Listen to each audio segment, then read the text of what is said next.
前美国顺天美术馆的馆长陈飞龙陈馆长。当然，我们今天非常重要的客人，我们陈飞龙馆长，今天代表新竹县政府县长和我们局长来欢迎大家。从美国，从我们开始谈点到把它送回到台湾，然后再整理之后展出，是相当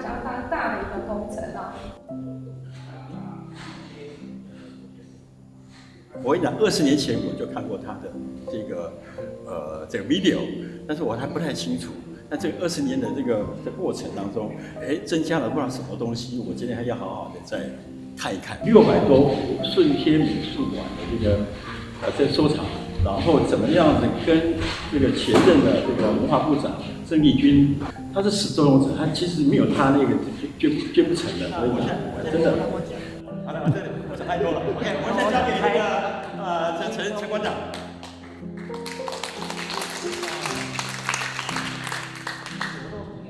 到现在我刚才没有问我了，其实今天来乡亲上多了，所以向你们问好。所以我是觉得是应该，雪中送炭，不是锦上添花。所以一开始我是 approach 赖清德。你上完了年纪这大，身体这歹，然后可是他惦记的说想要替台湾做一寡代志，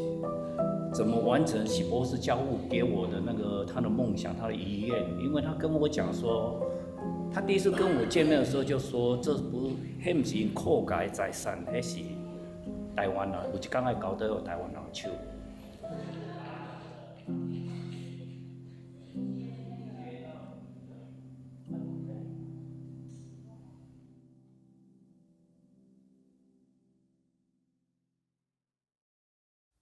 第一次进来，然后我就跟他们讲说，君子以之交短淡如水，我就给他们几个人一瓶水。我说等一下到我家，刚才他们到我家，然后我们就吃肉啊，喝酒啊，就骂谁，能够讲真心话的时候，我们再来讲。所以我就马上行文写一张不像公文的，公文就丢到部长那边，叫他出手。他就自掏腰包，他那时候很赶，他就那刚好是中秋节的时候，他自掏腰包就带了一批人就过来，带一些团队啊，一些摄影师啊什么就带过来访问啊、制片啊，都他自己掏腰包过来。大家都很辛苦，我载你到我们 Nagara Beach 看夕阳西下，我台湾人嘛，所以有时候那个英文我有点说不出来。去到那边的过程，那郑丽香突然跟我讲说：“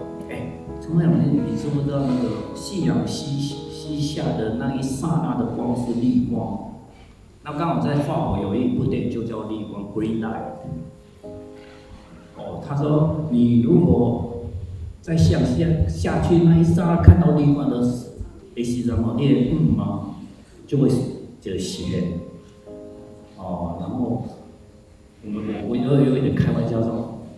如果这样的话，如果是Green Light看的话，就Green Light就让你带回去。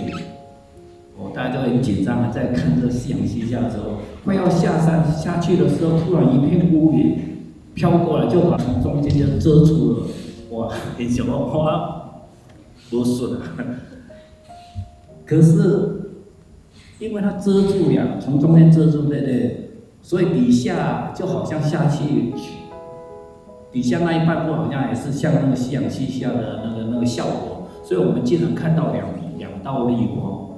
一道绿光就可以让它走，两道绿光我只好讲说好吧，这顺天意，所以顺天这个名字取得蛮贴心的，说好吧，那就顺天意。所以这归奈的那个故事就这样来。今天是非常有意义的一刻，在顺天美术馆的典藏，回到家乡台湾之际，先来美东，就是为了要邀请各位乡亲，我们一起来见证许宏源博士这么一个美丽、守护台湾艺术、守护台湾历史的梦想。我认为他的收藏行动的本身就是台湾艺术史的一部分，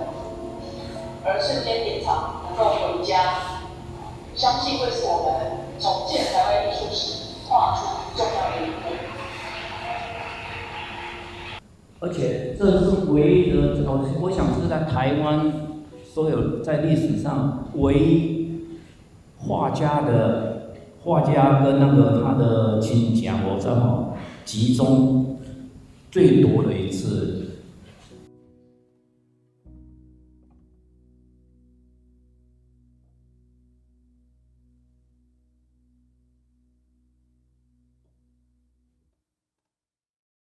我都一直有一个疑问啊，我做艺术干什么？我做这个做出来，它对我的意义是什么？所以我有一个很大 question mark 的说，我为什么会走进艺术？用一种无为的方式来创造，所以我认为水是一个很好的 medium。我是要找到水的内涵是什么，水跟你的生命是代表什么。所以要了解这个的话，我就把自己丢到水里面。一开始接到我到水里面，我发现太极的动作很容易让我 release， 所以我把很多东西，这种感念都穿在我的生活里面。就像我的花园是用一种无为的状态、无为的思想，把花园变成一个生命状态。因为生命状态的话，你不用刻意的去施肥啊，或灌溉或也就是说，他们会互相的。一开始我是把所有的那植物就是把它堆在一起，让他们互相竞争。那竞争到一个程度的时候，他们就会发现说，你不能够这样独霸，所以他们必须共荣，互相帮助，所以就变成一个共生的状态。所以我只要到一个地方，我就随便摘一个枝子，我插了就好了。我觉得最重要的你要自得其乐，就像我们这顺天美术馆在整个过程，其实是大脑中我担心，我要找到一个自得其乐，所以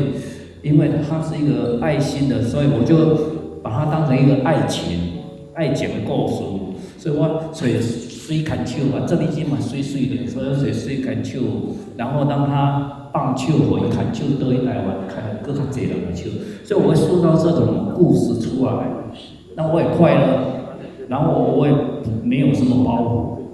袱，我要表现水。那当我发现我变为水的一部分的时候，我是水，